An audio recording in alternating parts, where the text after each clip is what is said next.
Mi tata nació en 1908 y murió en 1992. Nació en el campo y se crió en el campo y tuvo siempre orgullo de ese origen campesino. Y esto lo condicionó, como a toda la gente del campo, que es observadora, callada, en apariencia con alguna pasividad, pero siempre protagonista de su vida. Y esto fue el Tata, fue un protagonista del siglo XX y además fue un profundo observador de ese siglo. Un conocido nuestro nos sugirió, a raíz de otro documental que alguna vez se hizo sobre él, por qué no grabábamos en video un testimonio de él, un testimonio de su pensamiento, un testimonio de su vida, de los hombres que conoció, los célebres y los anónimos.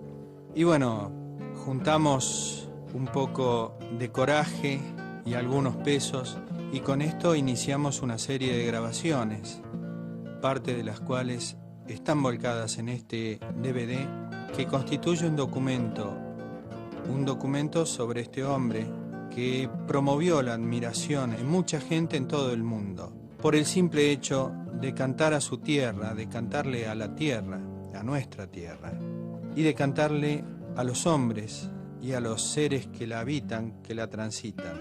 Siempre guiado por esto que él menciona en alguna baguala, que cantó por última vez en Cerro Colorado. Inclusive este DVD muestra esa última canción que él cantó en su pago, en su querencia. Lo que entra a la cabeza, de la cabeza se va, lo que entra al corazón se queda y no se va más. Lo que entra al corazón se queda y no se va más.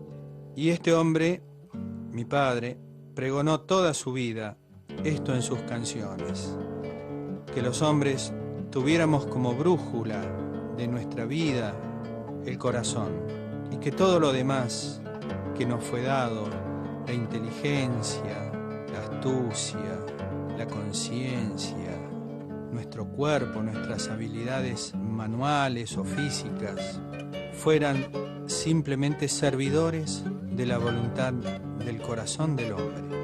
Yo creo que este es su legado fundamental.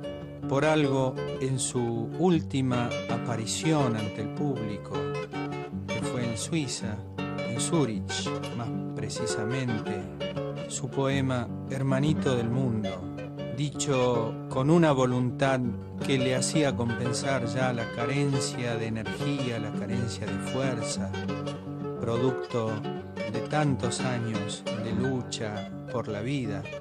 Y en ese poema el Tata repitió varias veces la última frase: hagamos otro mundo para los niños. Esa fue su consigna final. Y si bien en este documento él no dice ese poema, claramente surge de todo lo que él manifiesta la necesidad de que este mundo sea vivido de acuerdo al rumbo que nos señala el corazón. Esta fue su consigna en la vida. Toda su vida luchó por esta consigna.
Para cantar bagualas no cuenta la voz, solo se precisa poner en la copla todo el corazón. No han de ser bagualas mientras haya sol. Andando y de noche rodeados de silencio se cantan mejor. Golpeando la piedra, mi buen marchador, como si marcara mismo los latidos de mi corazón, y en los guardamontes haciendo el tambor. Con mis lejanías, con mis esperanzas, se habré cantado yo. Para cantar bagualas no cuenta la voz, solo se precisa poner en la copla todo el corazón.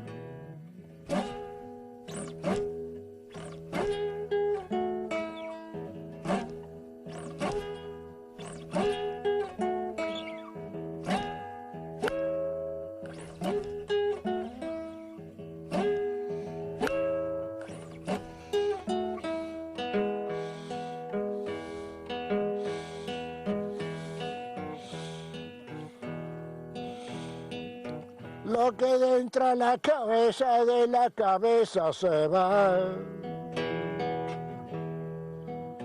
Lo que entra a la cabeza, de la cabeza se va. Lo que entra al corazón se queda y no se va más. Lo que entra al corazón se queda y no se va más. Tú quieres saber por qué, tú quieres saber por qué. Escúchalo bien, escúchalo bien. Al corazón solo entra la pura verdad. Que al corazón solo entra la pura verdad. Cuando tengáis una pena, cuando tengáis un dolor, si son cosas verdaderas, llegarán al corazón. Tú quieres saber por qué, tú quieres saber por qué, escúchalo bien, escúchalo bien, escúchalo bien. Que al corazón solo dentro la pura verdad. Que al corazón solo dentro la pura verdad. Palabrita y Dios, la pura verdad. Palabrita y Dios, la pura verdad. Lo que dentro a la cabeza, de la cabeza se va. Lo que dentro al corazón se queda y no se va más. La pura verdad, palabrita y yo, la pura verdad.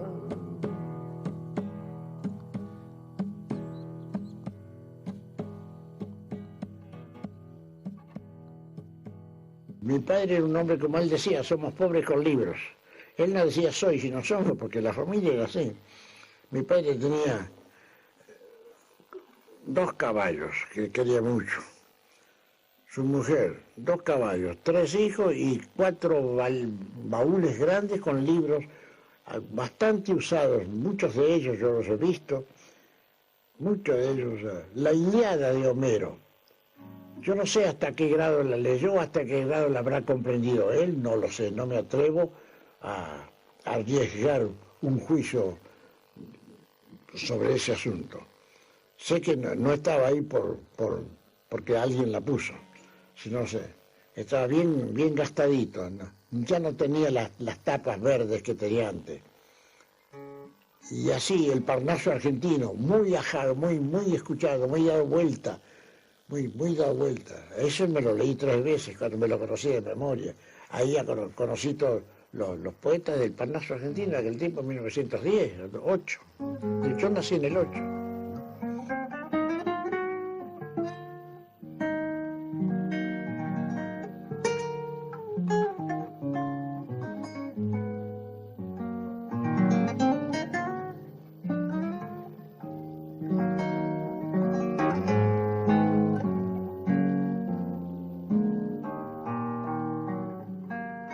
Era infinita la admiración que teníamos por él. Era verdaderamente paisano, un hombre de buen genio, muy decidido, de buen carácter, y nada flojo en su carácter, pero carácter firme, pero muy jovial, muy cordial a su vez, ¿no? Vale decir bien educado, es una palabra, bien educado. Un hombre de 1,90 de alto, muy morocho, de bigote. Hizo el servicio militar de granadero. ¿Por qué? Por su altura y por su destreza en el caballo. Además, habrá buscado sus amigos o a alguien, no tenía amigos, pero habrá hecho saber su asunto. No sé cómo fue. La cuestión es que él estuvo 1 año y 2 meses o más de granadero. Y después, cuando salió, se fue a visitar un tío mío a caballo, a Neuquén. ¿Sabe lo que es viajar? Son casi 60 días quedándose en un lado, en otro. Pobre, un hombre pobre. Visitar a don Luis Chavero, un tío de él, un tío abuelo mío, que tenía campo, que tenía hacienda, ganado. En fin, ese era. Era un hombre sin vicio, no fumaba, jamás fumó, jamás bebió alcohol. A veces le gustaba una cosa entre los entretenimientos campesinos. Había algo en la cual él era muy sabedor. Jugaba muy bien a la taba. Y entonces, en los domingos, cuando se juntaban a jugar a la taba, en un monte o en la casa de un amigo, es decir, en una quinta o estancia o campo, en el campo de algún amigo, él venía de vuelta a casa a las 7 de la tarde, así, los domingos. Eran los días que en aquellas estaciones de La Pampa no pasaba ningún tren. Entonces estaba libre la estación, quedaba desierto el camino. El pequeño pueblo de 25 casas, 30 ranchitos, era todo el pueblo, de gran silencio. Todo era tierra, no había luz eléctrica, para nada, ¿no? Y él llegaba y muchas veces le ha dicho, conversando en mi casa, le ha dicho a la madre, a la mamá, dice, qué día bravo de calor. Dice, hacía tiempo que no bebía como hoy. ¿Mucho? Le preguntaba ella, con toda tranquilidad, porque sabía quién era. No sabía qué hombre había en casa. Sí, mucho, dice. Casi 7 sifones, Casi 7 sifones. Se tomaba 7 sifones de soda en todo el día. Era una barbaridad de beber. Y lo decía ni con gracia, con naturalidad. Era su manera de ser. Es lo que decía, la fuerza está en el alma, no en la botella. Una linda frase y a la vez un buen consejo para mucha gente. La fuerza está en el alma, no en las botellas. Y así.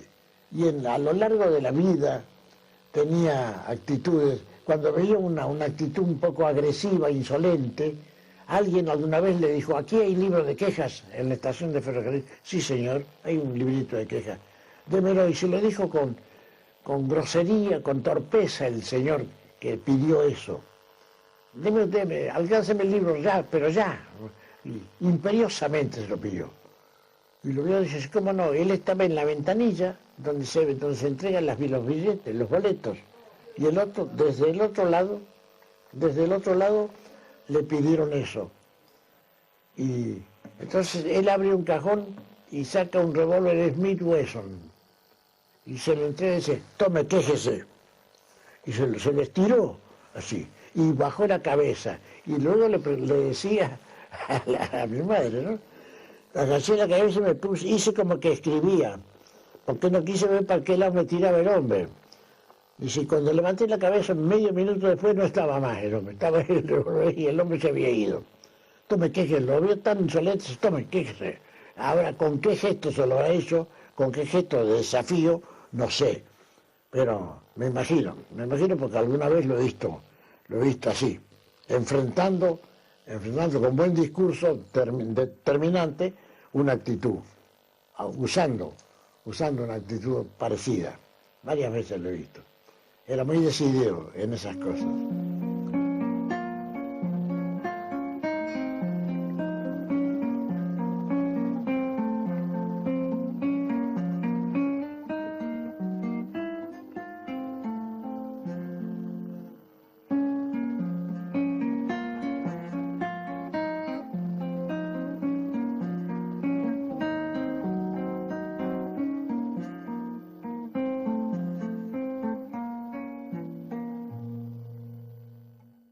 Esto lo sé por Bautista Almirón, mi viejo profesor de guitarra, cuando yo tenía 9 años, 10, que mis padres me recomendaron a Bautista Almirón, muy amigo de mi padre, un guitarrista pobre, lleno de dignidad y de muy buena guitarra, lleno de buenos dedos y de buena cultura musical. Hombre criollo de la provincia de Buenos Aires, los Almirón de provincia de Buenos Aires. Él vivía en la ciudad de Junín. Mi padre era ya jefe de estación cerca de Junín, a 20 kilómetros, la estación Roca. Le llamaban Fortín Federación porque era una defensa contra los indios en otro tiempo. Y él era jefe. Y entonces, como yo estudiaba violín, estudié 3 años con un sacerdote, el padre Rosáins, estudié, y luego de 3 años que él me enseñó violín, ese sacerdote se fue, lo trasladaron de destino y me quedé sin profesor. A raíz de eso, mis padres dijeron, ¿usted quiere seguir? Claro, me gusta mucho la guitarra, me gusta mucho la música. Entonces dice, de violín no sé nada, no tengo amigo, pero el negro Almirón, le decían al negro Almirón. Y lo hablaron. Almirón aceptó. Almirón, don Bautista Almirón,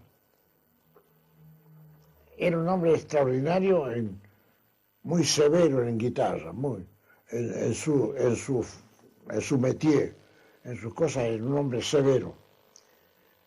Era exigente, y me decía, yo a ti no te voy a cobrar nada, me tienes que pagar trabajando. Le digo, ¿trabajando en qué? Tenía un rosal como de 40 metros de distintas plantas, estilos de rosas, un rosal muy vasto, muy hermoso, muy variado. La misión mía era cuidárselo, regárselo, limpiarle las raíces. No sabía yo podar para nada eso, pero cuidar el jardincito, lo hacía lo más esmeradamente posible. Además me gustaban las flores, y así yo pagaba mis derechos de tocarla, de estudiar la guitarra con Almirón, nada menos. Alguna vez he oído decir entre las verdades paisanas, la pena es un secreto gaucho. Otra cosa no puede ser, sino eso, un secreto gaucho. Yo aprendí cuando muy niño de mi madre de origen vasco, aprendí algunas melodías que se cantaban en todos los hogares, en todas las familias de Guipúzcoa. Ese fue el origen de mi familia, de parte de mi madre, Aram. Aram significa valle, el valle, todo valle es Aram.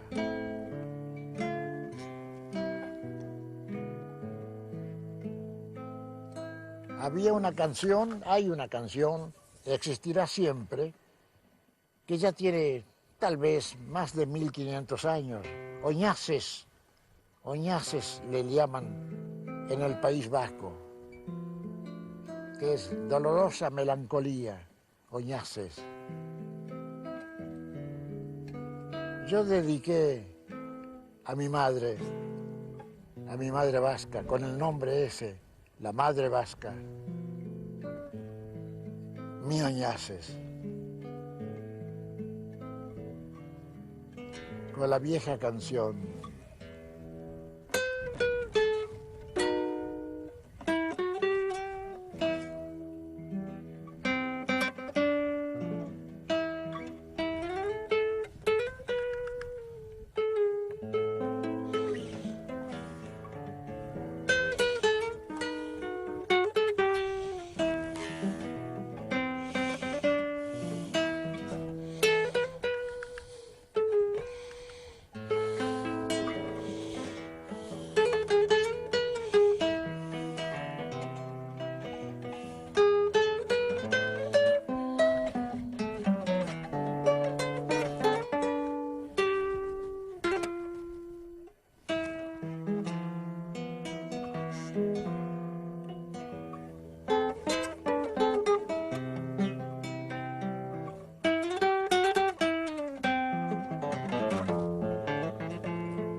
¿Qué nombre tendrán las piedras que la vieron caminar a mi madre cuando niña? O pastorcilla quizá.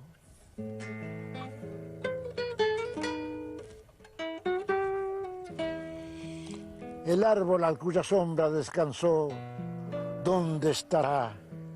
Qué bueno si lo encontrara para rezar o llorar.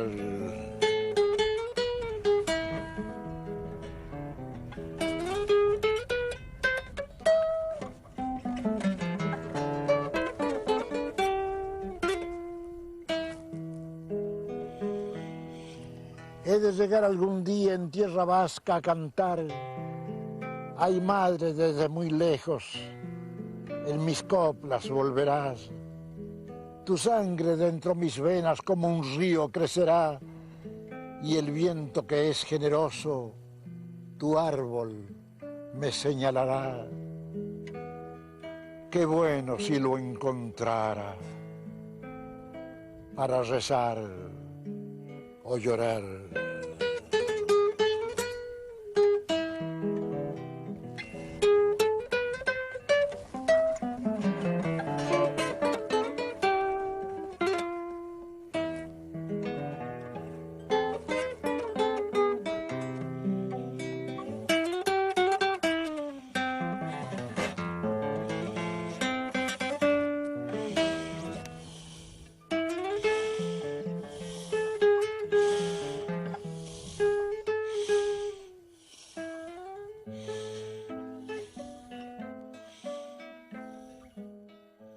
Yo sí que tengo que darle gracias a la vida, porque me ha dado la mejor fortuna a la que puede aspirar un argentino pobre y en la medida que se permita, consciente. Por ejemplo, nunca hice fortuna. He pasado buen pasar algún tiempo más o menos bien pasar. Pobreza toda la vida, pero nunca animó en mí el rencor, ni la rabia, ni el desprecio hacia los que tenían mucho dinero. En eso tal vez debe haber influido en mi vida alguna raíz antigua de color cobre, de ojos chicos, pelo lacio. La gente de mi pueblo, de mi raza, esa desconocida raza, eso que le llaman la raíz, que a veces no la encuentran o equivocan el camino para encontrarla a la gente. Hay que crecer mucho para después que cuando pasen los tiempos, los años, merecer esa condición de criollo. Yo soy un agradecido, como digo, de mis pobrezas. Mi pobreza me ha hecho caminar. Mi amor al caballo me ha eliminado el ánimo de tener o el deseo de todo joven de 14, 15 años, 16, que es cuando empieza a florecer el bigote y la soncera dentro del muchacho. Eso que se llama la edad del tonto. También la he atravesado sin rencores, sin odio hacia la gente que se podía ir a Europa, volver, vacaciones, que conocía Acapulco de México o conocía las cataratas del Niágara. Qué lindo. Felices de ellos. Yo conocía muy bien Calamuchita, La Pampa, nuestra provincia, y así a caballo, mucho a caballo. Así alguna vez en el año 30, 29, 30, me fui arrimando a una provincia que la encuentro inolvidable y encantadora. Siempre la recuerdo, siempre la visito y ojalá pudiera verla siempre así, con sus distintos estados de espíritu, con sus luchas permanentes como todo pago, como toda comarca. Entre Ríos, la provincia de Entre Ríos. Llegué sumamente pobre con una guitarra, una media docena de milongas, muchos sueños, algunos poemas escritos, un par de cuadernos. Ningún libro había escrito todavía, era muy muchacho. Y así llegué a Rosario de Tala, en el corazón de Entre Ríos. Rosario de Tala, un pueblo criollo, una pequeña ciudad criolla. Llegué hace mucho, le estoy hablando del año 30 por ahí. Traigo este recuerdo porque ahí conocí la solidaridad de gente que por primera vez me había visto, que no había escuchado mi guitarra, porque ni yo tampoco decía que tocaba la guitarra, yo andaba ahí caminando. No tenía ni valija, tenía una guitarra, un poncho, alguna deuda colgada de un hotel que no podía pagar. Y un día alguien en Cuchilla Redonda, un pueblito de nada, esos pueblitos que se pasan de largo, que no le miran ni el tablero a la estación uno. Cuchilla Redonda. Alguien me dio una carta, me dice, si anda por el Tala, véalo a don Cipriano, este señor, véalo, y si tiene algo que contarle, cuéntele, es un hombre completo. Le digo, sí, ¿qué hace? Y dice, no sé, a lo mejor lo encuentra asando carne, porque él tiene una carnicería sencilla en la orilla del pueblo. Dice, pero es un hombre muy completo, es un hombre muy inteligente, muy completo, usted verá.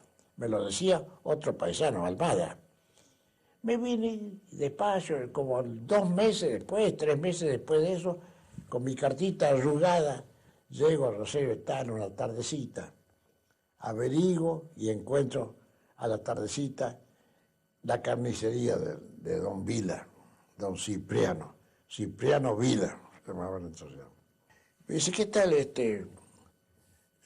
¿Quiere que tomemos unos mates calientes? No, muchas gracias. Le digo, vengo a traerle un saludo. Me dice, y el saludo de don Almada, de Cuchillo. Ah, Almada, sí, paisano. Somos muy amigos, que anda bien de salud. Él sí anda muy bien. Me ha dado esto para usted, un saludito. Y conversamos con él. Habremos conversado 1 hora, hora y tanto. Y me dice, así que anda con ganas de quedarse a vivir por acá, sí. Y si ande. Le digo, es lo que no sé. Es lo que no sé. Lo que sé es que no debo molestar. Vengo a saludarlo, no vengo a pedirle nada. Yo me atajaba porque no sabía que hablaba con nombre completo, pero profundamente hay que respetar. Artículo 1. Entonces me dice, bueno, vamos a ver. Dice, ¿usted lo conoce a don Adolfo? Le digo, él me ha dicho dónde vivo. Don Adolfo era un señor que estaba a 2 cuadras de la plaza, tenía una taberna chiquitita, con 2 botellas y media tenía, de una gran pobreza. Yo creo que las tenía para él, porque no le vi un cliente en 1 hora que estuve esperando ahí que se hiciera la tarde, no entró nadie, más que el aire. Y entonces, don Adolfo dice, usted a buscar todo, mira, sí, acá, 2 cuadras, y me si quiere lo acompaño. Digo, no, yo voy a llegar. Entonces él me dice, sí, al único que conozco es un señor rubio alto, narigón, don Adolfo. Ah, sí, lo conozco. Vamos para allá.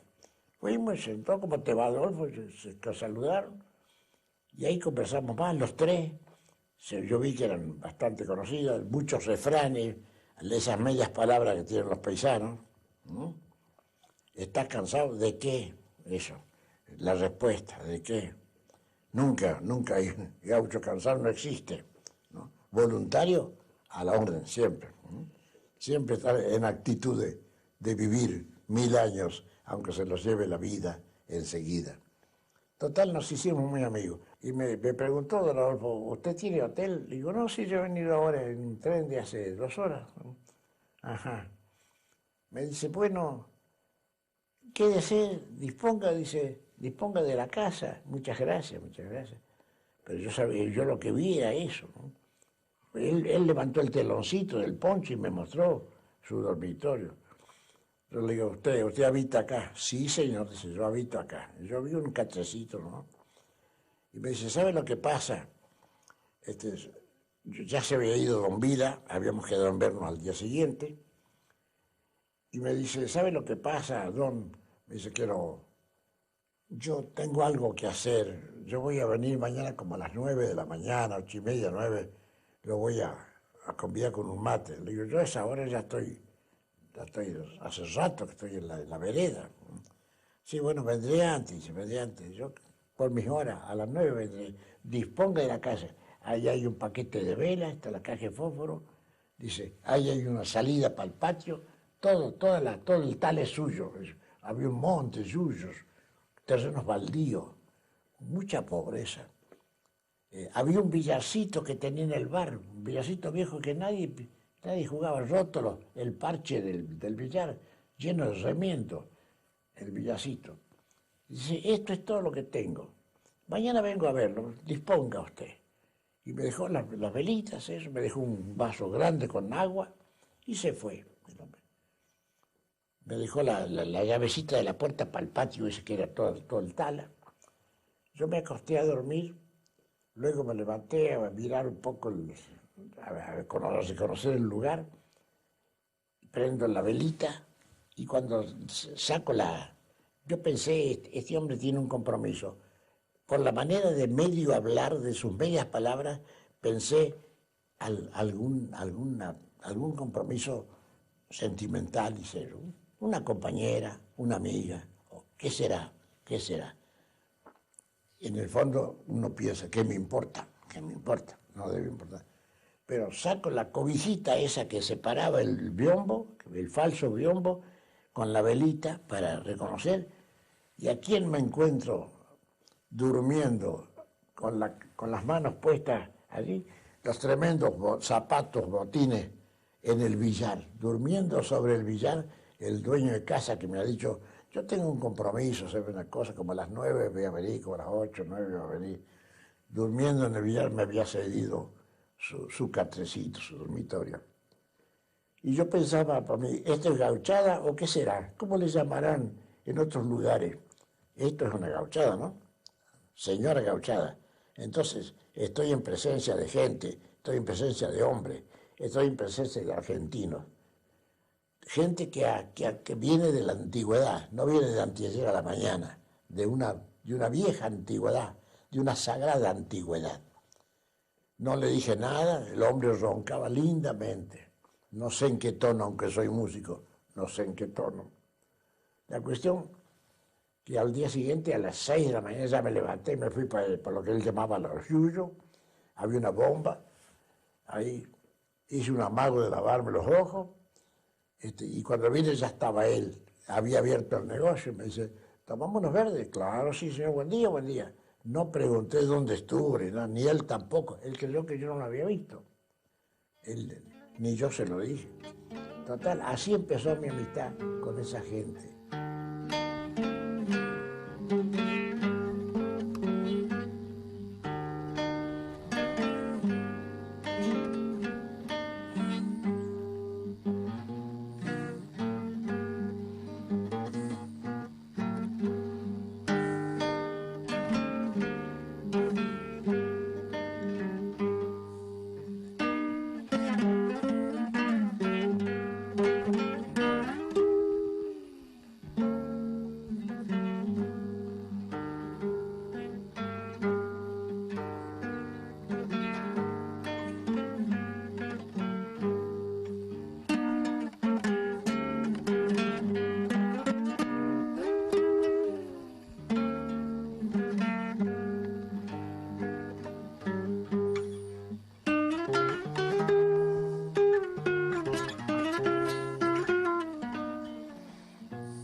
Vuelvo cantando estos pagos donde otro tiempo viví. Ay, vidalita de mis recuerdos, tristes memorias me han traído aquí.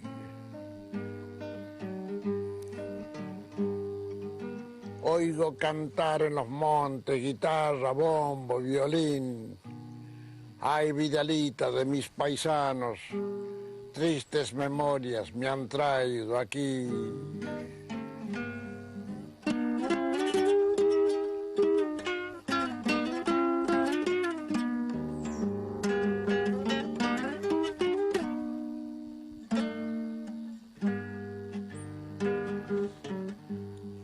dejé en el monte una tumba, la cruz de palos de Itín. Ay, Vidalita de mis abuelos, tristes memorias me han traído aquí. Vuelvo cantando estos pagos donde otro tiempo viví. Ay, Vidalita de los recuerdos, tristes memorias me han traído aquí.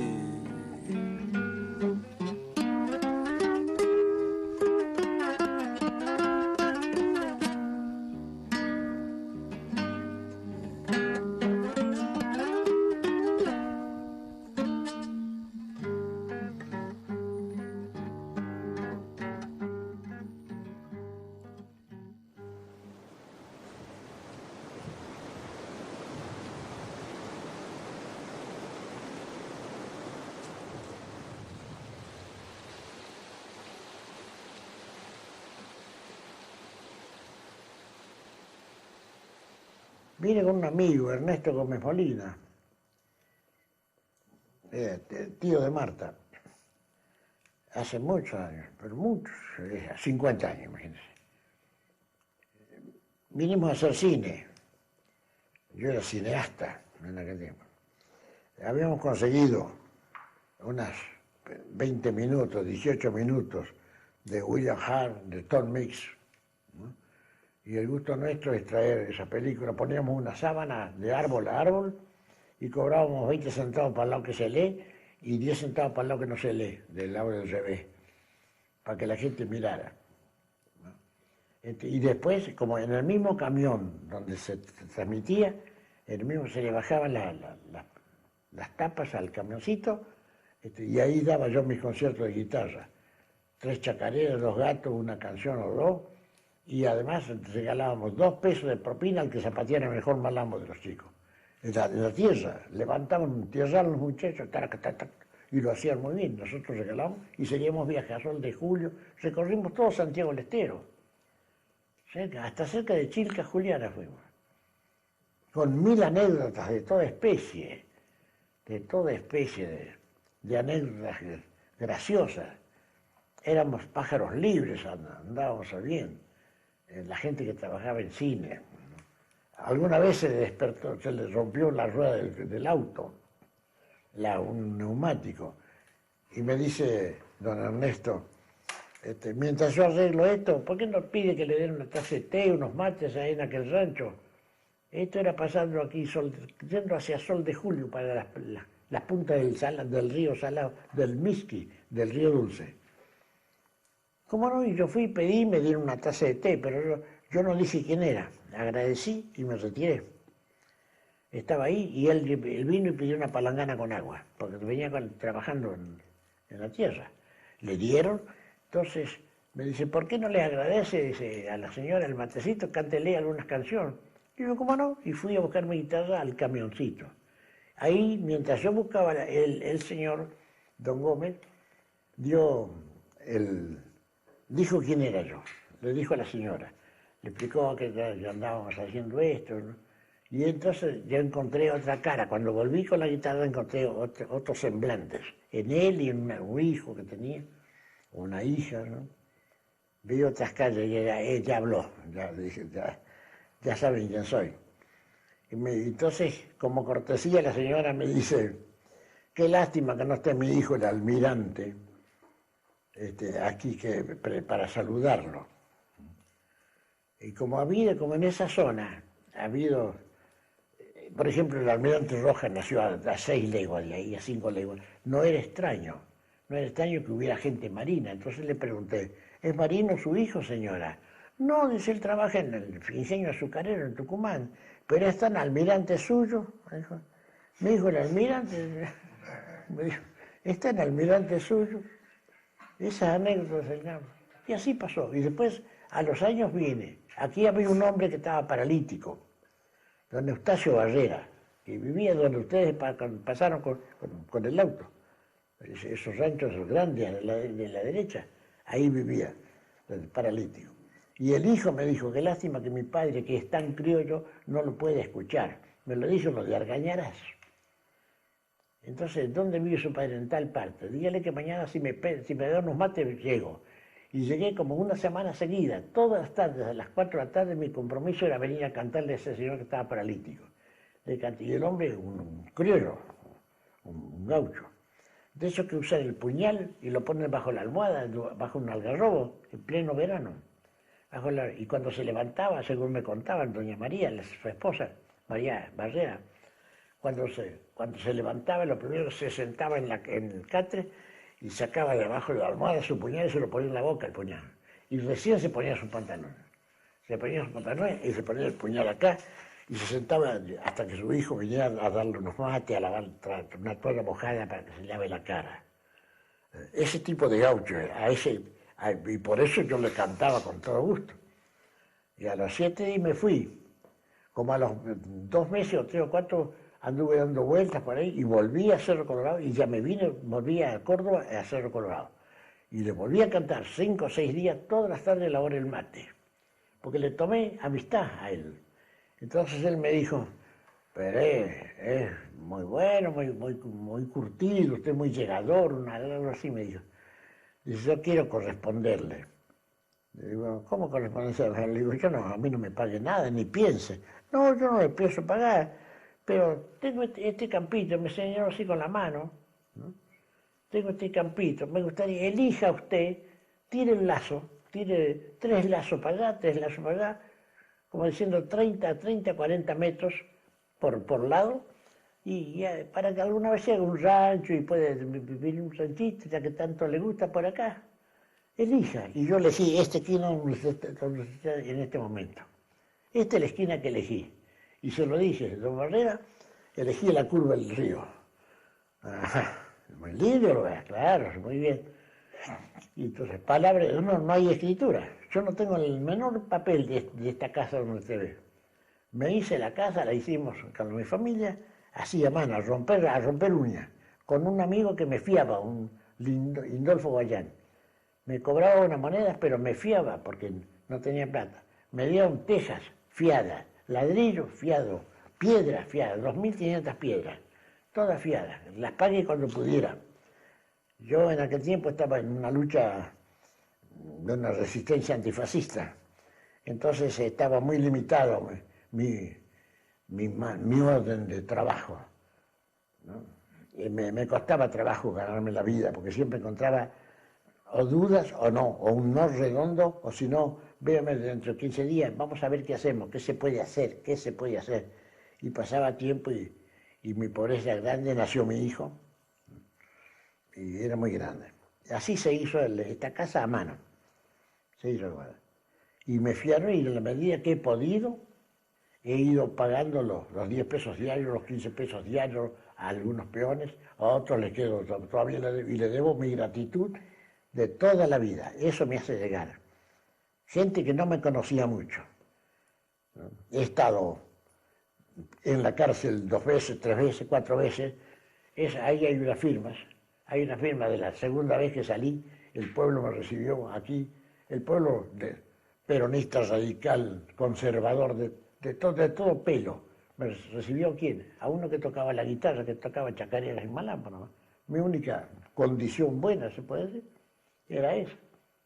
Yo no había hecho nada por el pueblo, por nadie, no había hecho nada más que cantar. Y aquí me ve. Eso para mí es Cerro Colorado. Es un rincón donde yo puedo estar tranquilo. Tengo un paisaje que me ayuda, un silencio que me ayuda, una luz que me ayuda. Todo hace que yo me sienta cómodo y diríamos sereno, si no es feliz, sereno, donde la serenidad está más cerca de mi olfato.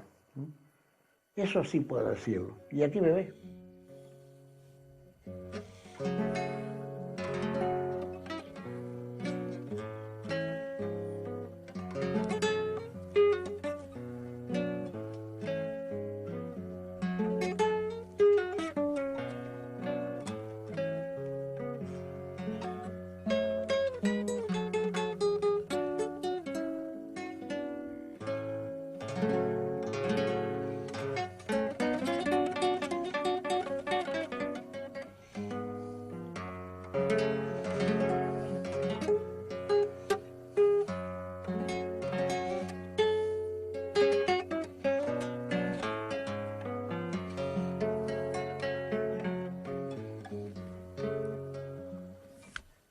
En los años que hace que vengo y vivo de verdad en este Cerro Colorado, no he compuesto muchas canciones, sí muchos versos, coplas sueltas, pero no así canciones, tal vez canciones 20, 25 canciones en 40 años dedicadas a este paisaje.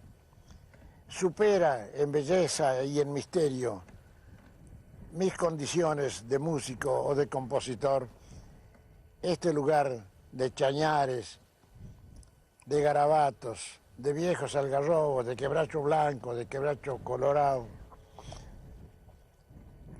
Supera en belleza y en sugestiones a mis condiciones, que no son muy vastas.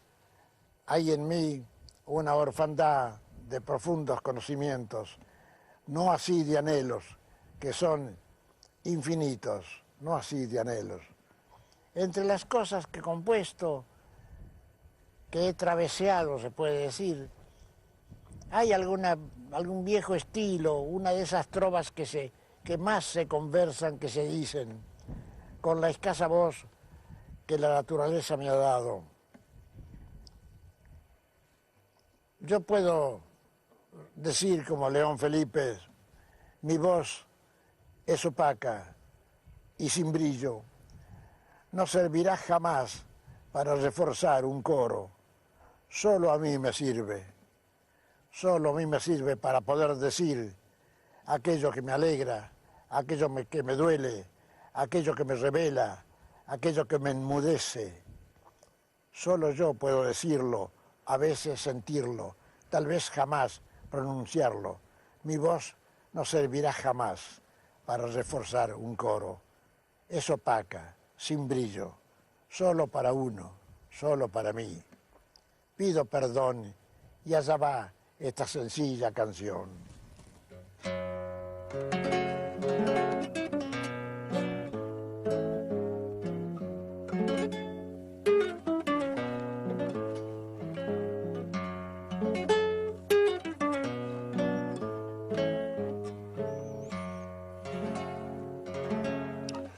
Lindo cerro colorado, cerro de piedras pintadas.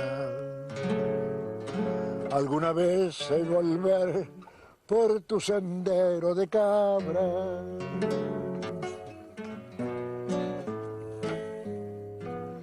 Lindo cerro colorado, si te habré visto pasar. Lindo cerro colorado, si me habrás visto pasar. En esas tardes de marzo, caminito del Chañar.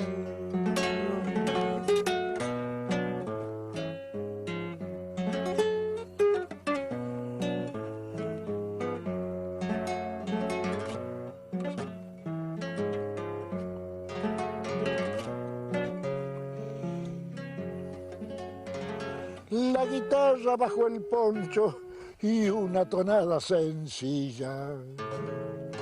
Siempre juntos como viven la piedra y la doradilla. Lindo cerro colorado, alguna vez hay volver. Lindo cerro colorado, alguna vez hay volver. Cantando criollas canciones por los caminos de ayer.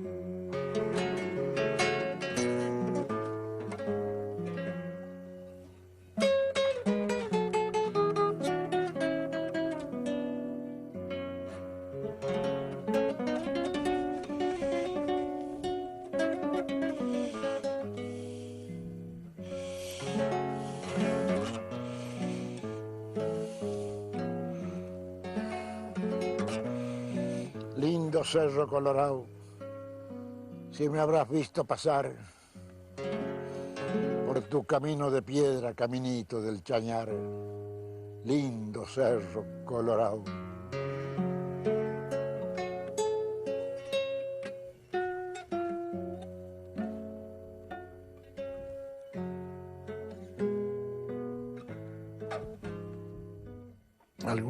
vez dijo un poeta en España que la poesía es un arma cargada de futuro, una feliz ocurrencia del intelecto de la gente que camina por el mundo, que además de llevar la ansiedad por lo desconocido, la curiosidad por conocer, el hambre por saber cosas, por entender cosas, tienen la facultad de expresar bellamente cosas, asuntos que pertenecen a la universalidad del ser. Decía otro poeta alguna vez que el hombre que escribe la poesía, que trabaja la poesía, es un solitario, desesperado o no, es un solitario. Pero luego corregía su concepto, lo ampliaba de una manera universal y bella.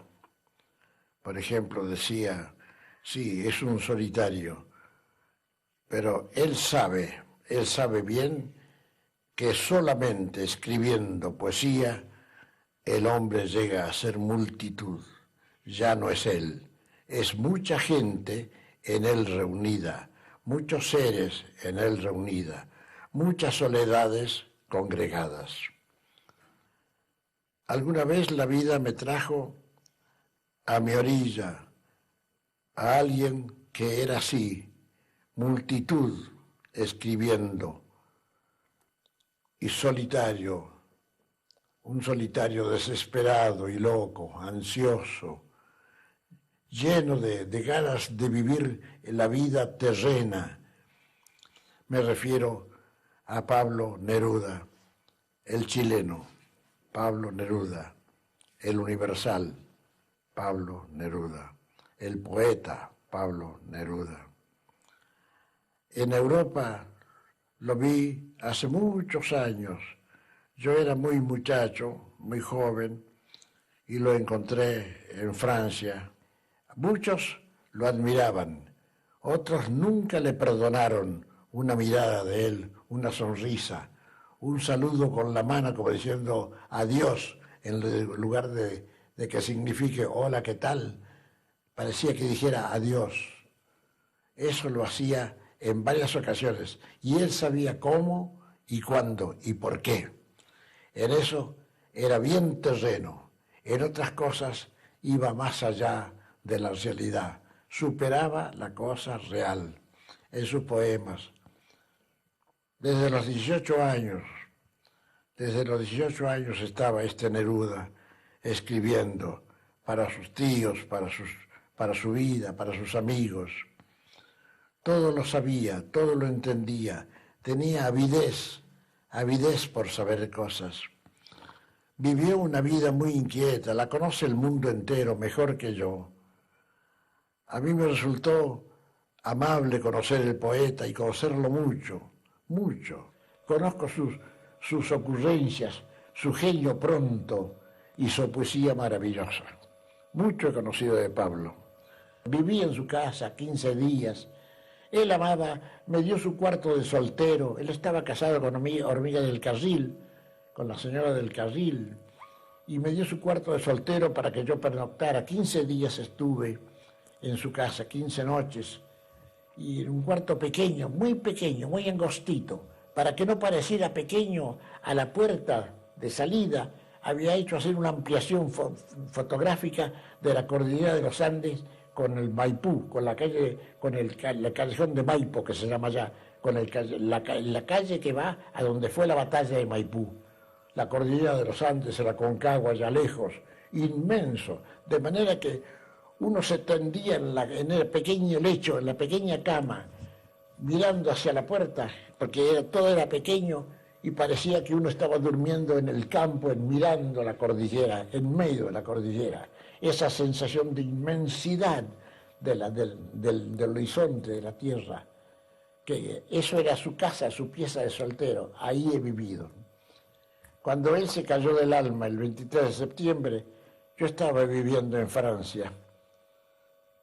Y esa noche, lo único que pude hacer, un pequeño poema, si así se le puede llamar, el ay de un tocador de guitarra frente a este suceso de la muerte de Pablo Neruda. Pablo nuestro, que estás en tu Chile, viento en el viento, cósmica voz de caracol antiguo. Nosotros te decimos gracias por la ternura que nos diste, por las golondrinas que vuelan con tus versos, de barca a barca, de rama a rama, de silencio a silencio. El amor de los hombres recuerda tus poemas. En cada calabozo de América, un muchacho recuerda tus poemas. Pablo nuestro, que estás en tu Chile. Todo el paisaje custodia tu sueño de gigante, la humedad de la planta y la roca allá en el sur, la arena desmenuzada vicuña adentro, en el desierto, y allá arriba el salitre, las gaviotas y el mar.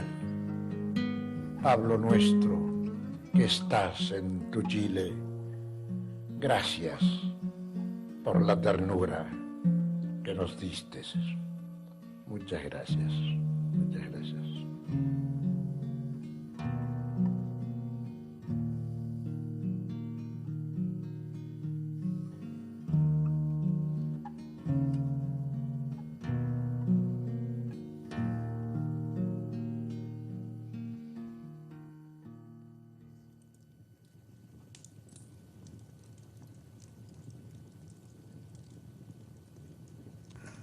Yo llegué a Tucumán y travieso, inquieto, hombre de a caballo, paisano como siempre he sido, me vinculé a hombres de a caballo.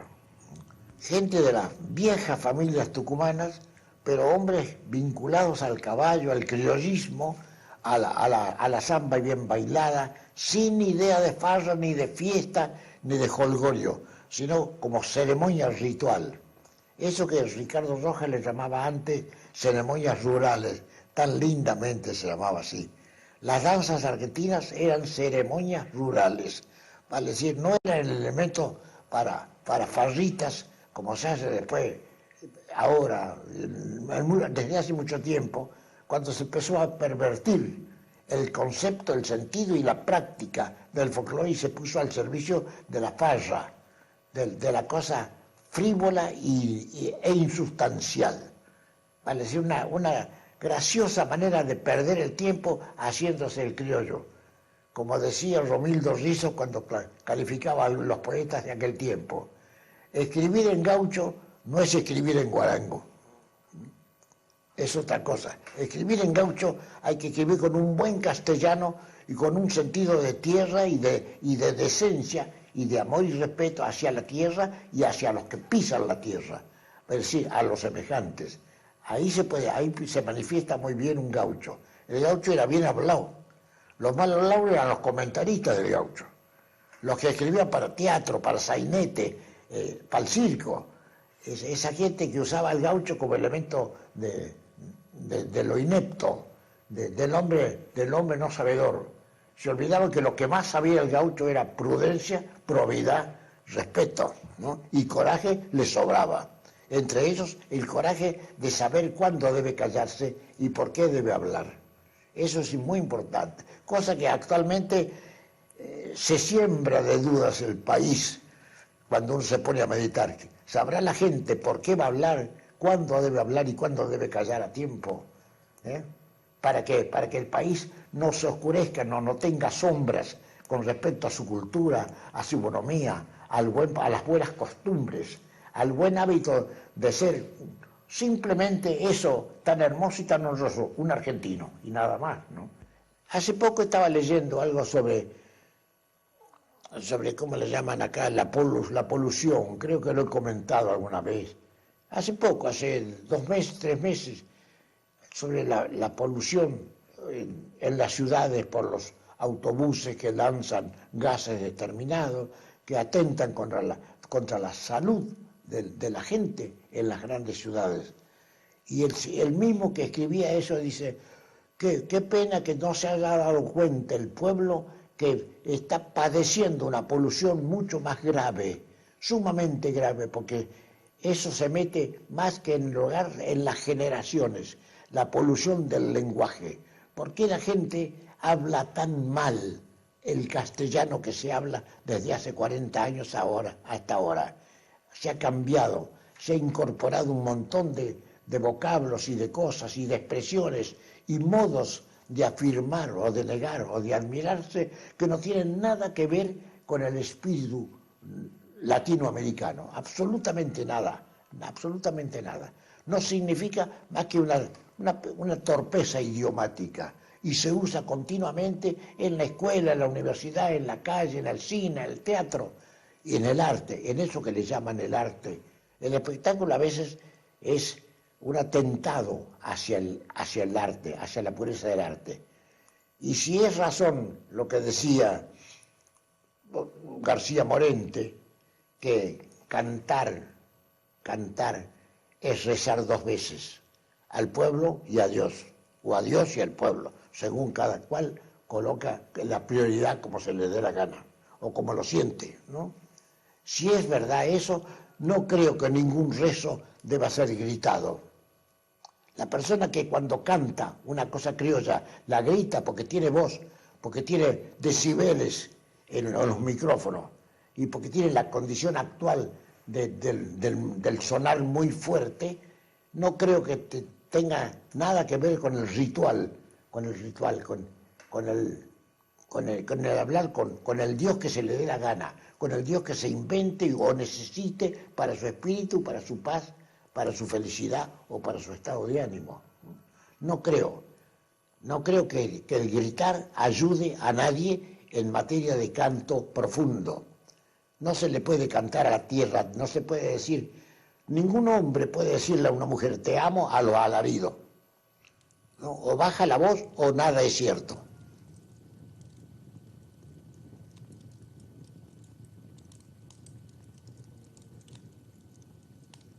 Yo por mi parte, por ejemplo, siempre he pensado con pena en mi orfandad literaria.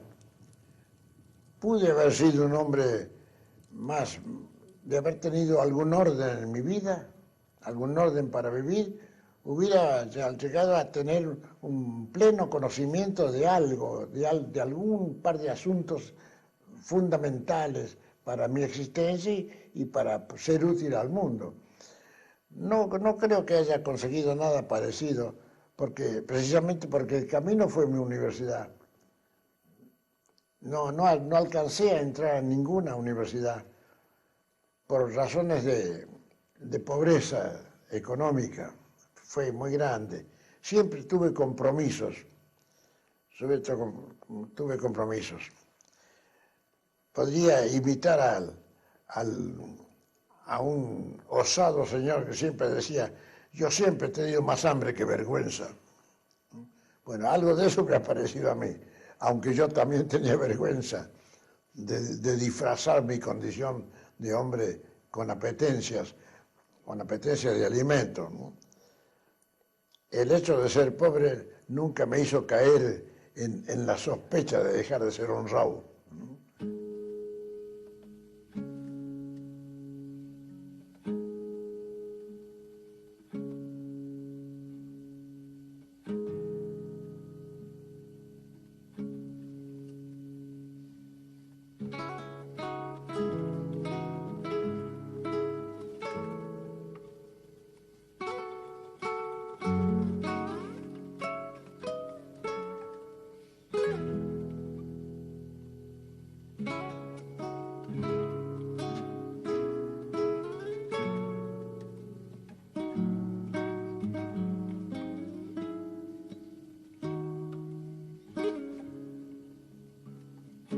El camino, Yo creo que se compone de infinitas llegadas. Si algo positivo y hermoso tiene, es eso. Yo he caminado a caballo, sobre el caballo, mucho tiempo, años, tal vez 18, 16 años de mi vida. En mi tierra, aquí en La Pampa, lo mismo en Tucumán. En Tucumán he caminado mucho. Se me dio la ocasión, la curiosidad por conocer el norte argentino y parte de Bolivia, conocerlo por el camino, por la senda, desde la senda. Fue la gran universidad, porque ahí se llegaba a las infinitas llegadas que yo. Un viaje a caballo a Bolivia se compone de infinitas llegadas. Cuando uno toma un autobús o un avión, es otro asunto. Va y llega. Sale y vuelve a entrar y llega. Solamente ve un mar de nubes y nada. Y esperar que es muy rápido el camino. El andar es muy rápido, muy cómodo, pero no ayuda al fruto. No puede. No hay nada que madure en el camino. En esas 2 horas nada madura como no sea la gana de llegar. En cambio, a caballo usted llega a una flor, a un amigo, a una piedra, a un árbol, a un rincón, a un arenal, a lo que parece un desierto. Usted va entre Santiago del Estero y Tucumán, o entre Córdoba y Tucumán, y parece que el camino le va diciendo, hasta aquí, Córdoba, más allá, cuando es la antesala del desierto, de un amago de desierto, cuando empieza a escasear el agua, ve que el pasto ya no es tan verde, sino que se vuelve gris, ¿no? Y los hombres empiezan cordialmente a ser afectivos con quien pasa, pero no tienen nada, no tienen mucho que ofrecer, no nada, sino mucho que ofrecer, como no sea su cordialidad, su cariño, su ademán de hermandad, de fraterno. Eso es hermoso.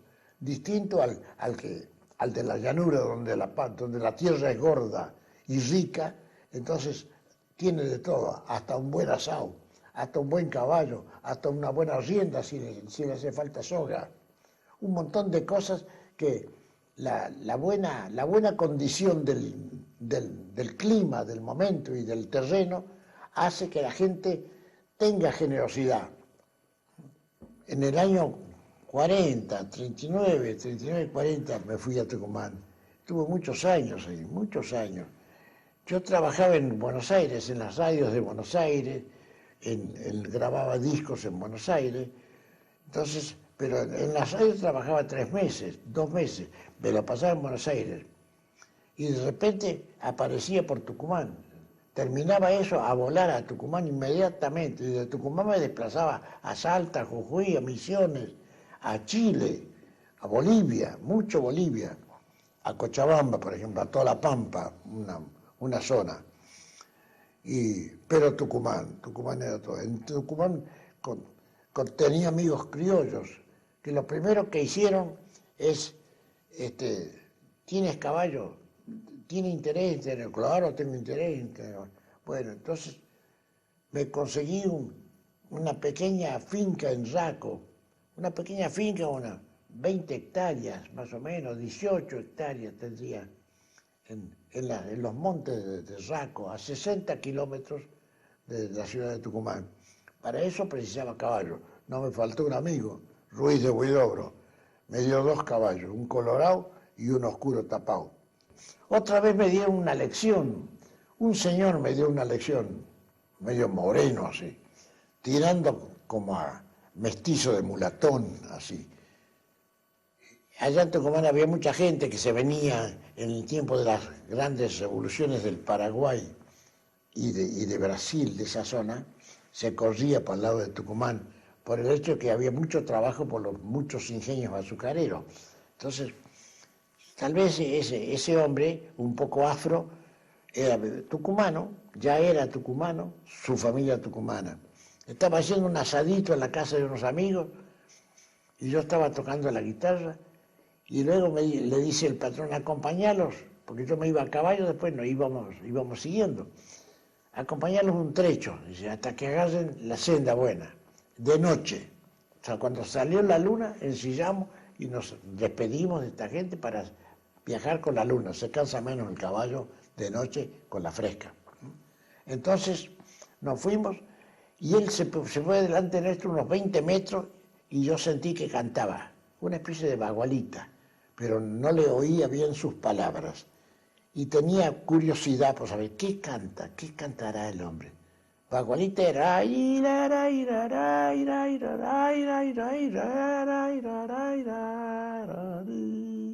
así lejos, y sin gritar, cantaba para él, iba adelante, guiándonos unos más o menos 2 kilómetros o 3. Entonces me acerqué con el caballo y cuando me acerqué él dejó de cantar. Miró así y dejó de cantar. Entonces me acerqué y le digo, siga nomás, siga cantando, a eso vengo. Le digo, vení a escuchar las palabritas que estaba cantando. Le digo, estaba cantando lindo, yo lo escuchaba. Y me dice, por favor, no se burle de mí, no se burle, yo canto fiero. Le digo, no, al contrario, estaba cantando lindo, señor. Le digo, bueno, por eso me acerqué, sigue cantando. ¿Cómo eran las palabras? Dígalas. Él había estado 2 horas con nosotros, comiendo yo con sus patrones. Pues. Él era un hacedor de asado, así lo tenían considerado. Entonces cuando le dije, usted estaba cantando lindo, me dice, no se chancee, un vocablo muy lindo, no se burle, no se chancee, señor.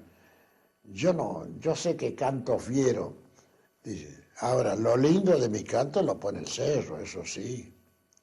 ¿Qué tal? Y entonces yo no en ese momento no dije nada. Anoté lo que él me dijo, acá en la conciencia, me dio vergüenza haberlo alabado. Entonces, esas cosas las sabía yo nada más. Pero después, allá llegando a Santa María de Catamarca, 2 o 3 días después me puse a pensar en la respuesta de este hombre. Yo canto fiero, lo lindo de mi canto lo pone el cerro, nada más, me dijo, ¿no? Sin darle importancia, y a poco nos dio la mano a todos y se volvió. Y además, a las 12 de la noche, 12:30, se volvió a su casa y nosotros seguimos. Y yo pensaba, se me ocurrió porque después lo anoté lo que estaba pensando, lo anoté en un cuaderno que siempre llevo conmigo. Uno anda por el mundo, ya sea por América, por nuestro país, o por el Uruguay, o por Perú, o por Venezuela, o por Bélgica, o por Andalucía, en salones, en salas, en lugares, en grandes teatros, pequeños teatros, bibliotecas, cantando vidalas, bagualas, canciones diversas, soledades de todo tipo. Y nosotros no tenemos ninguna montaña que nos embellezca el cerro como le embellecía este hombre, que él sabía que cantaba fiero, pero que la montaña le embellecía su canto, ¿no? Nosotros no teníamos, estábamos librados a nuestras saudades, a nuestra nostalgia. Ahora, la voz no se embellecía con nuestra nostalgia, porque no estaba la presencia de ese territorio alto que es la montaña, que es el cerro. Él sí, feliz de él, lo envidié solamente y además recogí una gran enseñanza. No te pongas ancho, aunque te aplaudan, porque quién sabe si es verdad. Puede ser verdad lo que uno dice hasta donde uno puede, no más allá, no la forma como uno dice. Uno lo puede decir ásperamente, toscamente, solo se salva por la nobleza del vocablo muchas veces, pero no porque uno tenga ninguna voz que interese particularmente. Vale decir, gran lección. Yo canto fiero, lo bello de mi canto lo pone la montaña. Entonces, ¿cuál es mi obligación? Procurar que mi canto no sea mía la palabra, sino traída o sacada o enraizada en eso que se llama la tierra, sus pastos, sus yuyos, su árbol, ¿no? La naturaleza. Mientras no me separe de ese territorio sagrado, ¿no? Va bien mi camino. En cuanto me separe ya estoy cantando auténticamente fiero. Por ahí se me da la cosa.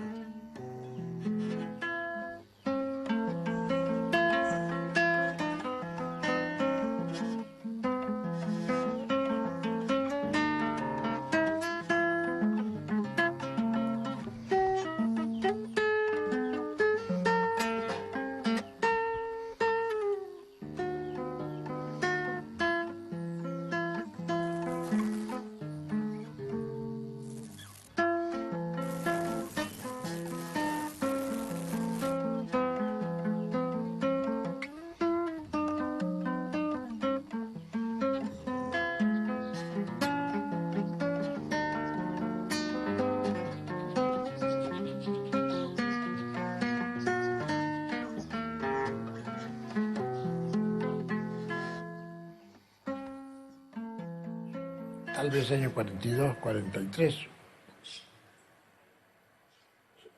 se operó un fenómeno muy particular. Un sábado por la noche estábamos reunidos 3 o 4 personas que nos conocíamos, con gente mayor. Siempre me gustó la amistad de la gente mayor por lo que yo podía aprender de ellos, en sus discursos, en su experiencia, en su experiencia, en su condición criolla, en su generosidad, su discreción, una conducta muy particular y muy hermosa, sobre todo muy criolla. Un sábado por la tarde nos reunimos en la plaza, se reunían señoras, familias, matrimonios, jóvenes, y pronto, como toda localidad pequeña, todo el mundo se conocía. Al rato estaban congregados ahí 60, 50 personas. Aparecieron unas guitarras, apareció un joven con un bombo. Y después de tocar alguna cosa, tarareaban, cantaban vidadas de la tierra, se empezó a oscurecer, se hizo la noche, se encendieron las 6 o 7 lámparas, faroles que tenía la plaza, y comenzó una tertulia más íntima, más congregada. En ese momento alguien tuvo una ocurrencia muy simpática. Pienso que fue Acosta Villafañe. Se acercó a las autoridades. ¿Quién es la autoridad? El señor intendente, el dueño de la alcaidía, de ahí de la plaza, y le pidió permiso, le rogó que se pudiera apagar las lámparas de la plaza, porque salió una luna redonda y grande y bella sobre el cielo santamariano. Y él dijo, ¿cómo no? Dice, es para bailar una samba a la luz de la luna. Vea qué luna, qué mejor luz que esa, y más con una samba. Y comenzó a oscuras, solamente con la luz de la luna, comenzó esa samba. ¡Qué belleza! Las señoras, los bailarines, estaban como vestales, parecían personajes principescos venidos de otro mundo, aparecidos de alguna otra montaña misteriosa. No había ruido, no hacían ruido ni para bailar. Parecía que ni tocaban el suelo, no se levantaba ninguna tierrita en el suelo catamarqueño, en la plaza de Santa María. Sonaba la samba, daban su vuelta. Los pañuelos, palomas que nunca encontraban un nido. Las mujeres, las muchachas, salieron, cambiaban de posición en cada estrofa y miraban de costado con gracia, con una gracia que no tenía nada de teatro, solamente eso, la gracia de entre amigos. Ahí estaban sus padres, ahí estaban sus hermanos, incitándolo al bailarín que en su amago de estimar a la niña y decirle cosas al oído, buscaba, como diciendo con el pañuelo, allá voy, allá voy. Y ella lo llamaba, y cuando él venía, ella se alejaba. Era así el rito de la danza en la samba. Siempre lo fue de hace años. Algunos lo usan de una manera auténticamente ritual. Parecía una danza religiosa, más que un canto, más que una ceremonia rural. Qué hermoso, qué hermosa fue la samba, qué deliciosa tarde, qué deliciosa noche he pasado. Una samba bailada a la luz de la luna. Qué hermoso es sentir que en nuestras provincias, en el interior de nuestras provincias, no hay espectáculo, sino el viejo arte de mover un pañuelo, de mirar con limpieza y de bailar una samba. Inolvidable momento que ojalá se repitiera siempre, continuamente en nuestro país. De no hacerlo sería caer en un pecado que nadie culpará, que nadie podrá indicar como cosa fea, porque de esas cosas no se ocupa nadie, de esas cosas nadie se ocupa. La samba, tocada, bailada en Santa María de Catamarca, es uno de los sueños más lindos de ojos abiertos que ha gozado mi corazón y mi visita al Valle Calchaquí.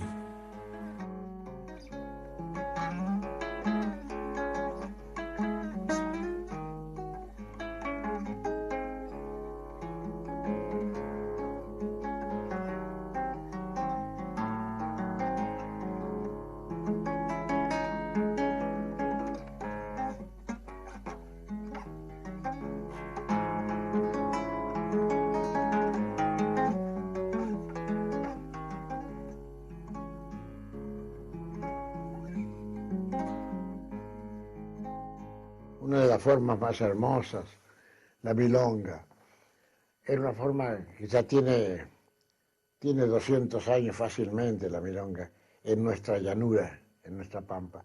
¿De dónde viene su nombre? No sé. Suena un poco a selva, ¿no? Suena un poco a selva.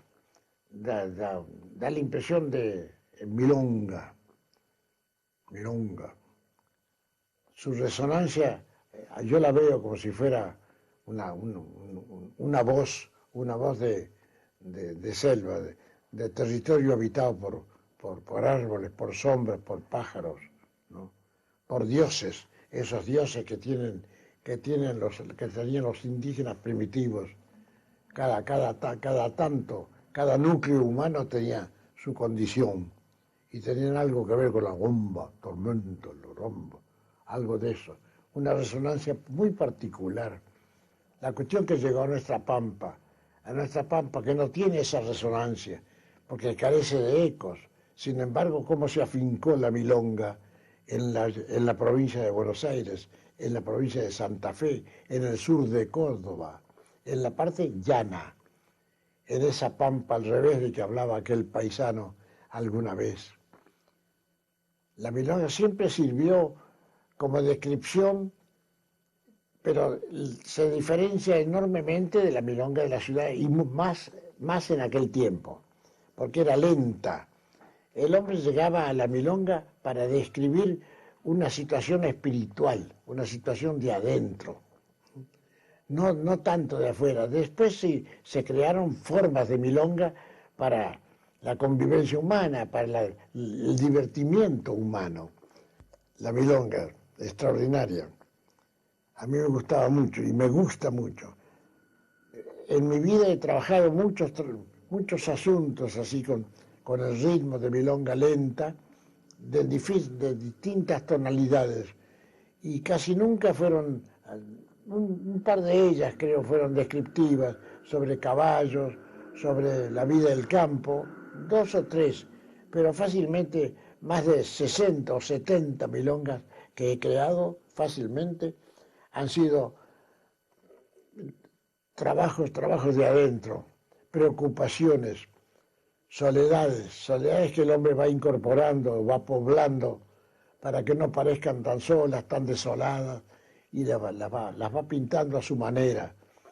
Siempre como aquel dicho que decía, que se afirmaba en un tiempo, cuando la pena es medio grande, un poquito de alegría, una sonrisa a tiempo tiene un valor bárbaro, ¿no? Bueno, eso parece que lo aprendieron muchos, entre ellos yo. Entonces por ahí dulcemente uno hace una relación como para alivianar, que no sea demasiado pesado lo que a uno le va doliendo y pesando, ¿no? Una cosa que he visto, que he observado en los estilos que he escuchado en mi vida, fácilmente, póngale 5.000, 6.000, 10.000 estilos a lo largo de los años que tengo, que son 82 en este momento. 82 años, he escuchado miles de estilos. Nunca escuché un nombre de mujer en un estilo. Ningún paisano ha nombrado una mujer. Hasta dónde llega dónde la pampa imprime su sello de conducta, ¿no? Para respetar el nombre de una mujer. En cualquier otra forma musical argentina puede usted escuchar los nombres de personas, de mujeres. No así en ningún estilo que yo conozca, por lo menos importante, ¿no? En ningún estilo importante no aparece. Tal vez algún zafao, algún osado, vamos a llamar así, algún osado ha puesto algún nombre, pero no corresponde de manera alguna. Esa costumbre que tenía el hombre de la pampa, ay que me muero, en su canto, ay que me muero, por una que se llama, ya no me acuerdo. Bueno, ese estado, esa situación de sobriedad, de respeto, de natural distancia que da la buena educación, la prudencia, es ejemplar y no debiera nunca olvidarse, ni aun en las músicas más populares. En las músicas más populares hay que tener, pienso yo, recato, línea para esas cosas. Conducta, en una palabra, conducta.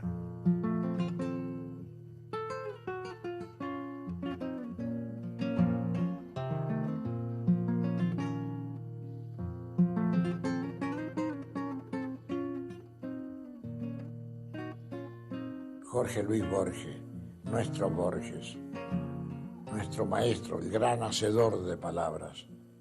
Las palabras estaban inventadas, hechas. Cuando faltaban vocablos o ubicación exacta, estaba el Jorge Luis Borges, que sabía ubicarlas exactamente, como creando un nuevo idioma.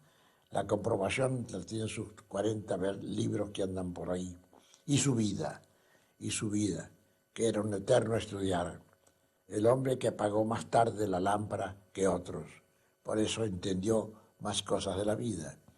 Contaba Borges en una nota que apareció en Europa, una conversación con un amigo periodista que cruzó Marruecos y en algún momento el desierto de Sahara. Y ahí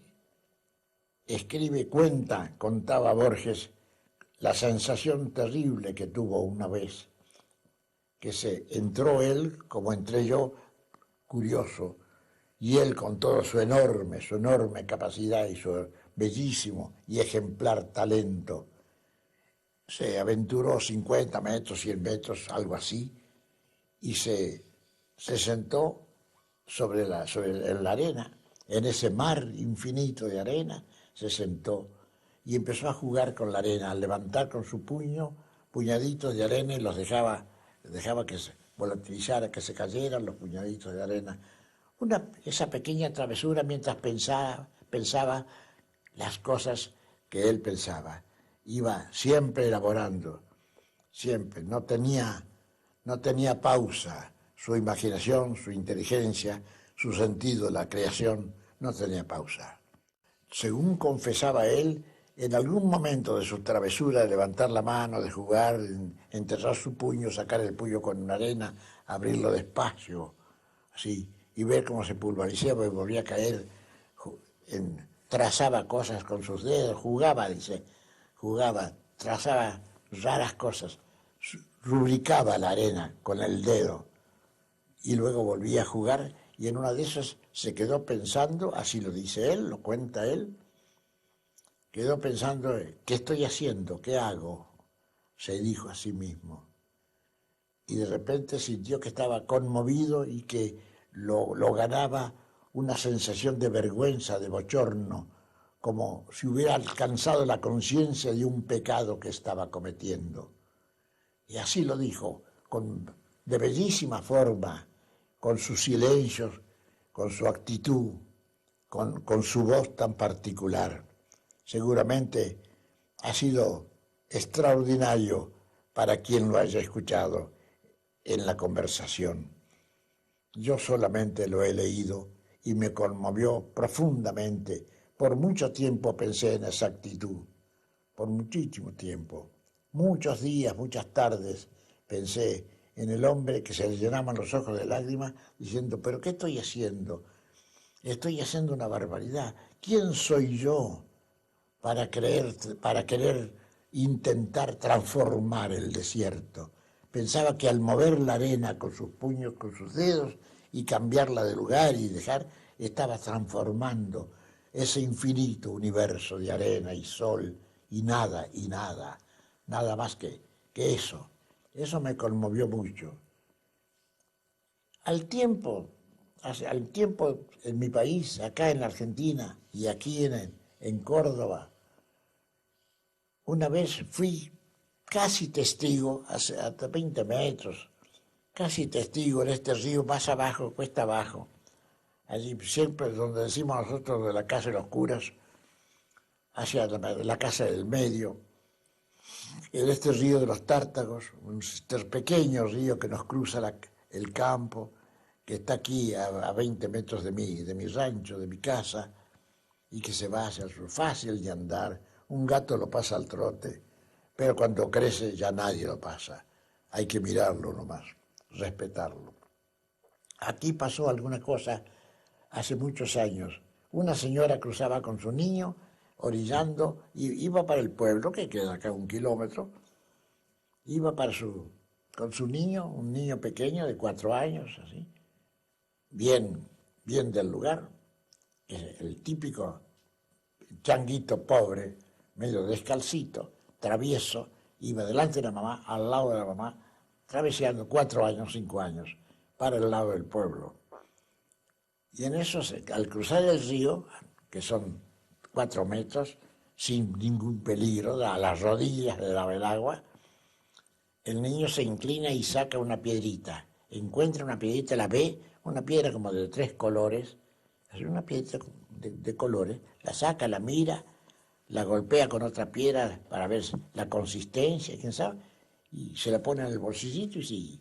Y la madre le observó en ese momento porque el niño se había detenido en la orilla del río. Se observó y le dice, ¿qué llevas ahí? ¿Qué has puesto ahí? Una piedrita, a ver. Y le entrega una piedrita.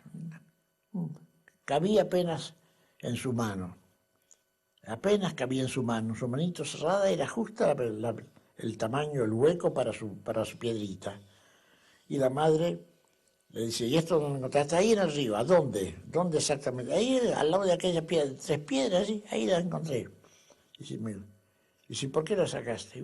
Porque tiene colores. Me gustaba porque tiene colores. Traiga esa piedra, le dice la madre. Traiga esa piedra. El chico le entrega la piedra.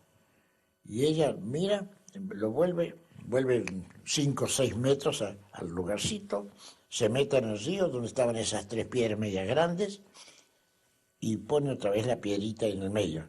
Y le dice que yo no lo vuelva a ver nunca a hacer esto que ha hecho. Usted no tiene ningún derecho a robarle un canto al río. ¿Qué hace? Sí, usted, déjese de cosas. Lo retó, le habrá dicho cositas, lo retó fieramente al chico. Pero eso de que usted no tiene derecho, ¿por qué le quita un cantito al río? ¿Por qué le roba un cantito al río?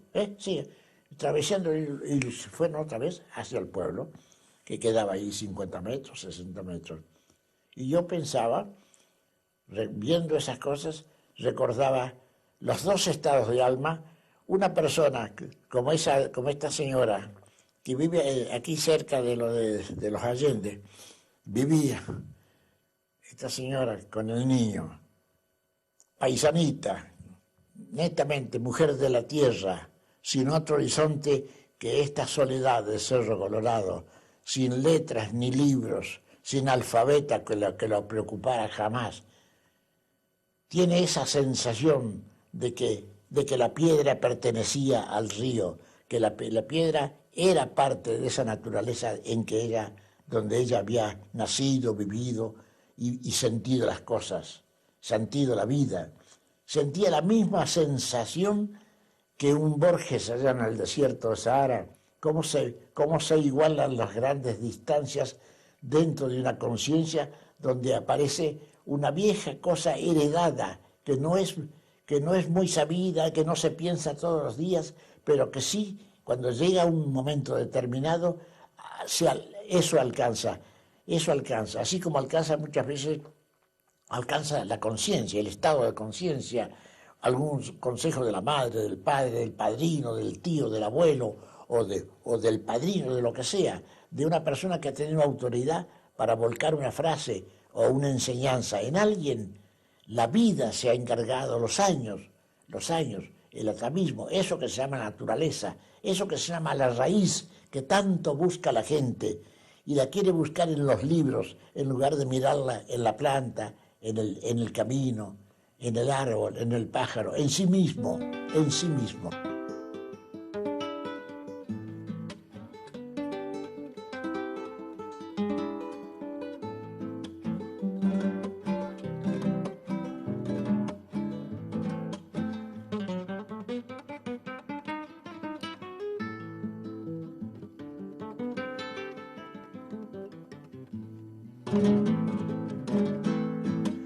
aquellos cerros vengo, negra querida, a buscar los despojos del alma mía. En el año 68, en el mes de mayo, ocurrían una serie de episodios que entorpecieron la natural manera de ser de una parte de Europa, especialmente Francia. Eso ocurrió en Francia, en París. Problemas universitarios, estudiantiles, de tipo político o no. En aquel tiempo estaba el Monsieur de Gaulle gobernando. Con ese motivo se suspendieron muchos conciertos, muy especialmente la de gente extranjera, que era mi caso. Como no se podía trabajar, parecía que había silencio para mucha gente, durante un tiempo por lo menos, consideré prudente irme al sur. Me hice la obligación de quedarme unos días, 3, 4 días en Collioure para visitar y homenajear y reverenciar el silencio de un hombre que ahí estaba. El silencio eterno de Antonio Machado. Estaba en el cementerio de Collioure. Frente a 2 cuadras, a 3 cuadras de ahí, estaba el hotel donde había estado Machado. Tenía amigos, muchos amigos, y ellos me informaron muchos detalles que de ninguna manera hubiera podido lograrlos si no fuera quedándome con ellos 3, 4 días hasta la noche, anotando con tanta generosidad, gente que conocía a la familia de Machado, a Leonor, y yo anoté todo lo que pude, todo lo que pude. Parece que llegó una mañana muy enfermo, muy delicado de salud, llegó al amanecer, hecho sopa él y 30 personas más que lo acompañaban. El cruce de España a tierra de Francia, a las primeras ciudades, a las primeras aldeas de Francia, a Collioure, por ejemplo, se hizo bajo una tremenda lluvia que lo acompañaba desde 2 días antes, una tempestad de agua. Antonio Machado huía acompañado de diversa gente, humildes, con su madre, anciana madre, él muy enfermo. Se hospedó, o lo hospedaron en ese hotel, por supuesto a las 30 horas estaba lleno de amigos. En estos momentos, amigo mío, le decía a su amigo, que lo fue a saludar, en estos momentos es muy difícil vivir en España. Para vivir en España hay que manejar el fusil. Y yo solamente he aprendido en la vida a esgrimir la pluma, nada más que la pluma. De manera que no podía hacer otra cosa. Además, dice, tengo ya 60 años y en estos momentos, 60 años en España son muchos años para un español. Y además, usted tal vez no me lo ha dicho por cortesía, pero le juro que me siento muy mal físicamente, me siento muy enfermo. Estoy aquí, necesito descansar. Y así, en los ratos que no descansaba, se comunicaba, porque era sumamente generoso. Y como buen español, y como buen andaluz, era parlanchín, le gustaba comunicarse. Dice, una vez, hace un tiempo largo de esto, anduve por este Mediterráneo con 2 o 3 amigos. Resolvimos en un pequeño barco ir a una isla. Desembarcamos en una isla para almorzar. Alguien hacía la comida campestre. El remero que nos manejaba la pequeña lancha, todo fue a remo. El remero que nos manejaba era un individuo de ojos pequeños, una mirada muy pícara, de bigotes muy largos, extendidos, largos bigotes oscuros, Dice, y él tirando a morocho. Yo pensaba, este no es español, ¿de dónde será? Lo vi 2 o 3 veces sonriendo, o parecía sonreír, con su pícara mirada. No nos perdía de vista a nosotros. Fue el encargado también de hacer parte de la comida, de buscar la leña, de hacernos amables las horas que estuvimos en la isla. A la tarde, en la media tarde, regresamos. Hablamos de literatura con mis amigos, hablamos de la política, hablamos de versos. En fin, cumplimos nuestra tarde. Y cuando llegamos de vuelta, cuando volvemos de vuelta a tierra firme, me dice uno de los amigos, es temprano aún, recién está por atardecer de veras, ¿qué os parece si vamos a la taberna? ¿Cómo no? Aceptamos. Era el final de nuestro paseo, ir a una taberna. Entonces dijo, invitemos a nuestro portador, al que nos ha traído, claro, a nuestro botero. Entonces me acerqué yo y le ofrecí recién la mano. Le dije, vienes con nosotros, amigo. Yo soy Machado, español. Y él me ofrece cordialmente la mano, dice, y en un español muy cuidado me dice, sí, ya lo sé, es usted Machado, el poeta Machado, ya lo sé. Yo soy su remero, soy ruso y me llamo Gorki. Era Máximo Gorki. ¿Qué situación lo llevarías o paseos? No, quién sabe, así, no lo dice nadie, simplemente esa gran sorpresa. Yo soy su remero, soy ruso y me llamo Gorki. Dice, entonces miro a mis amigos que estaban detrás mío a 2 metros, riéndose de mi azoramiento, porque me habían tendido una celada para hacerme hablar. Y yo, como soy español, soy andaluz, hablé de más. Hablé 3 horas, 4 horas, sin saber que estaba con un señor Gorki, con ese señor, con ese gran señor de las letras.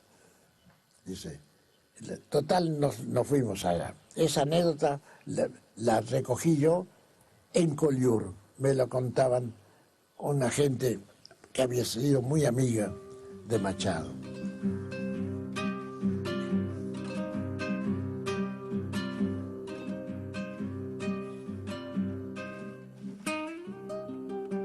Yo me he criado a puro campo, rancho, rebaño, maizal, con noches de historias viejas y mañanas de cristal. Bajo un cielo de gaviotas vi a mi padre trabajar. No sé si sembraba coplas por el modo de cantar. Un día yo vi un camino y me puse a caminar y anduve mezclando dicha y pesar. Después de muchos trabajos, en un mundo fui a parar, un mundo de extraño nombre, se llamaba soledad. Angustias, ingratitudes, no me podrán lastimar mientras viva en ese mundo que se llama soledad. Solo podría cambiarlo, pero es imposible ya, por una noche de cuentos y una aurora de cristal. Solo podría cambiarlo, pero es imposible ya. Ni mi madre está en el patio, ni mi padre en el maizal.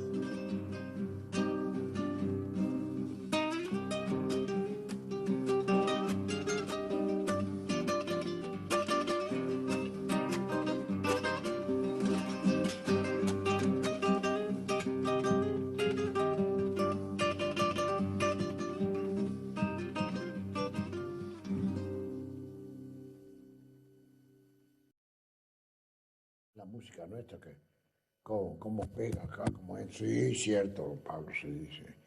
Y él me decía, fíjese, le voy a contar algo, dice. Uno escucha una samba y le entra como una emoción que yo no la sé decir, no la sé explicar, pero le entra a uno como una emoción, ¿cierto? Dice, pero uno escucha una chacarera y le entra una sed, una gana de tomar vino.